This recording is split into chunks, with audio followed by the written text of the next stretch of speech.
Bismillah saya teruskan. Saya memberi contoh logika sosial karena ini yang paling mungkin dalam perdebatan ijtihad.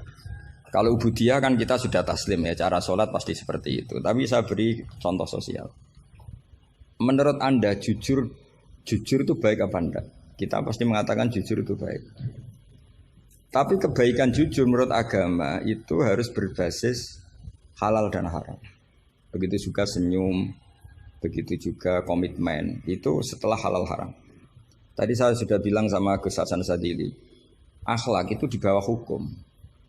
Andai kan senyum itu ibadah, itu orang-orang nakal yang rayu lelaki hidung belang, itu semuanya tukang senyum. Kadang ustazah sering merengut, karena kurang bisyarah atau apa, tidak tahu. Nah, nanti kalau senyum itu ibadah, berarti mereka lebih sering ibadah, karena sering senyum. Itu kalau sampean maling tidak konangan lapor ke pimpinan, mesti dianggap wah kamu bagus, karena maling tidak konangan. Tapi ya bagus dalam konteks maling. Kamu judi kemudian kalah, kamu bayarkan sama yang menang. Kamu ya dipuji pejudi yang baik, karena berkomitmen.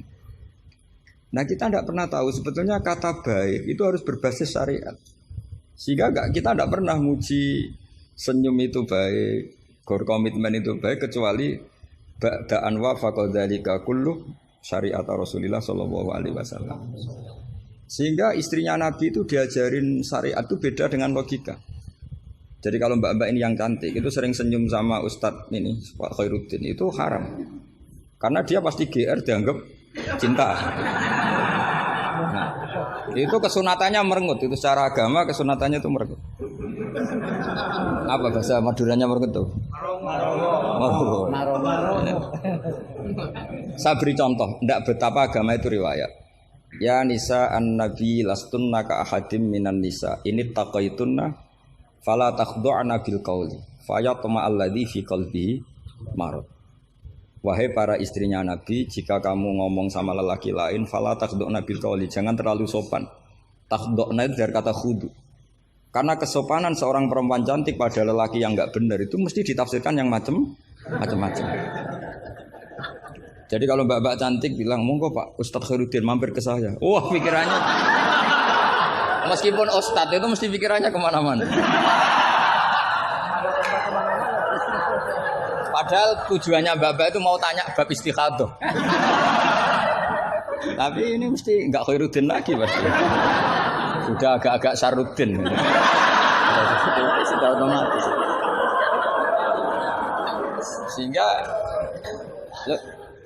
Sehingga aturan Quran jelas. Kebaikan khudu, kebaikan sopan itu harus ada ukurannya. Karena takutnya faya toma alladzi fi qalbihi marad. Orang yang hatinya sakit melihat senyumnya perempuan yang niatnya sopan sekalipun ditafsirnya yang macam-macam. Itu juga fiqhul Quran. Makanya basis kita adalah mengenali fikih itu halal haram dulu secara riwayat. Seorang lagi secara riwayat, jangan secara akal. Kalau selalu pakai akal mungkin kita naif. Misalnya begini, ayam yang menurut misalnya pakar kesehatan dianggap terindikasi flu burung. Sementara bekecot yang menurut mazhab Syafi'i haram kemudian malah ditetapkan sebagai makanan bergizi. Andai kan kamu jadi mufti yang mengikuti ilmu ahli gizi atau kedokteran misalnya. Kamu mengatakan apa coba? Terus kamu sok ahli usul fikih karena Mahatali baru masih seneng-senengnya dalil al-hukmu yaduru ma'ilatihi wujudan masih amatiran masih. Wah ini bekecot ini illatul hukmi sudah naf'u ya, memberi manfaat. Yang sementara ayam itu doror karena apa? Mengandung apa? Flu burung. Wah berarti yang bekecot halal, yang ayam haram. Kalau kamu bilang gitu kan taqabbala wa minna minkum. Bisa dicoret dari daftar dai. Kalau saya seperti yang dikatakan MC, saya tidak pernah takut suatu saat tercoret apa tidak pernah takut. Karena kita sudah biasa belajar ilmunya wali. Artinya belajar ilmu wali nomor satu cari ridhonya Allah. Saya tidak pernah ingin terkenal. Dan kalau saya terkenal kok termasuk dosa yang men terkenalkan karena saya tidak pernah. Jadi fahisabuhum ya alaihim bukan alayya. Kalau Allah mau menghisab ya yang kurang penggawean itu. Ya kalau yang saya ngajikan itu baik, yang dapat pahala yang terkenalkan itu. Karena mereka sudah tidak bisa dapat pahala lewat alimnya ya sudah nge-share saja. Daripada niru alimnya berat ya sudah nge-share aja itu. Sehingga tadi saya sempat rembukan sama Gus Hasan Sadili. Kenapa Rasulullah itu ngendikan bu istuli utammima makarimal akhlak. Makarimul akhlak itu mutammimah, penyempurna. Tapi setelah basis halal haram. Tanpa itu nggak bisa ada makarimul akhlak. Apa artinya senyum sebagai makarimul akhlak dilakukan fasikoh yang menggoda lelaki. Coba lembaga-lembaga rentenir itu yang cantik-cantik itu tukang senyum enggak? Tapi yang mulang di masjid ngobrai santri jamaah merengut. Berarti hadal ustad merengut. Padahal kata Nabi konsen senyum. Ini lembaga rentenir senyum. Terus pahalanya banyak mana? Maka ukurannya adalah halal haram itu dikawal dulu. Baru setelah sesuatu itu halal, baru senyum itu sunnah.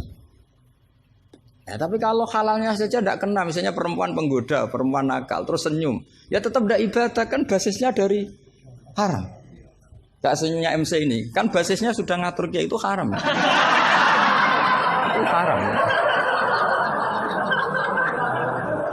Jadi harus istighfar itu. Karena basisnya ngatur dia. Coba kiai kok diatur, jangan harus ngisi jam sekian Gus. Ngatur orang tua dia itu nggak boleh. Nggak ada dalam akhlak apa taklim mutalim kiai boleh apa? Diatur nggak ada. Makanya ini sebagai percontohan. Saya tahu anak-anak di sini ingin ngatur saya habis Isya. Tapi supaya kamu dosanya tidak kebanyakan. karena ngatur kiai. Nah, saya minta ngaji sekarang. Ternyata sampean nurut. Semoga ini kafarah.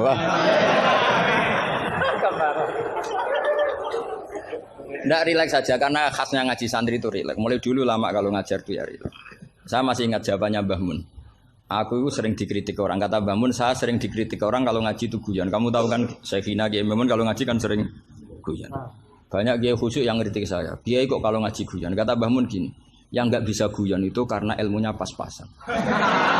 Jadi melihat kitab itu sudah meruntus itu, sudah grogi. Jadi nggak ada waktu untuk guyon. Jadi roh kitab, apalagi dilihat orang banyak, ilmunya kan pas-pasan. Itu pasti nervous dulu itu. Jadi justru kiai guyon itu bukti alim karena masalahnya selesai. Lo coba kalau kamu udah alim ngaji, mbok ahli guyon kayak apa bisa guyon ndak? Oh meriang ini ya jibu taya jubu ini. Sudah pusing. Ini ala kulli mukallafin apa mukallifin sudah pusing lagi. Lama-lama tadi, faman mau kote sapane wong saroko nyolong sapa man albedo tak ing anduk. Sampai muridnya bingung. Pak, saya punya anak endok. Karena ejaan Latin itu kalau tulisan pegon itu anduk sama endok itu sama. Dia bacanya albedo itu bukan endok tapi apa? Anduk. Terus kata kiainya karena agak mau kalah. Kan sama, nyuri telur ya haram, nyuri anduk ya haram. karena gak mau kalah ya. Karena temanya mencuri apa? Mencuri endok sama anduk kan sama-sama haram. Yang repot walillahi mulkus samawati wal ardi, Allah punya langit wal ardi lan bom. Karena dia bumi, dia bacanya bom. Ketika diprotes ya sama. Langit dan bom kan ya sama milik Allah. Wah ya repot. Ada orang seperti itu. Jadi untuk mengkaji fiqhul Quran itu pastikan status halal haramnya dulu. Tanpa itu basis makarimul akhlak tidak bisa. Seperti tadi, kesunatan senyum bagi seorang perempuan itu harus berbasis halal pada orang yang halal. Kalau ndak ya tadi fala takhdu'ana bil qauli fayatma alladzi fi qalbihi. Kalau istrinya Nabi saja punya aturan nggak boleh senyum-senyum baik-baik sama lelaki yang nggak jelas-jelas begitu. Apalagi yang nggak istrinya. Itu sudah tak tafsirkan. Dia tadi mbak-mbak yang senyum pada Ustadz Khairuddin mau tanya istikhadah tapi mesti GR-nya ini.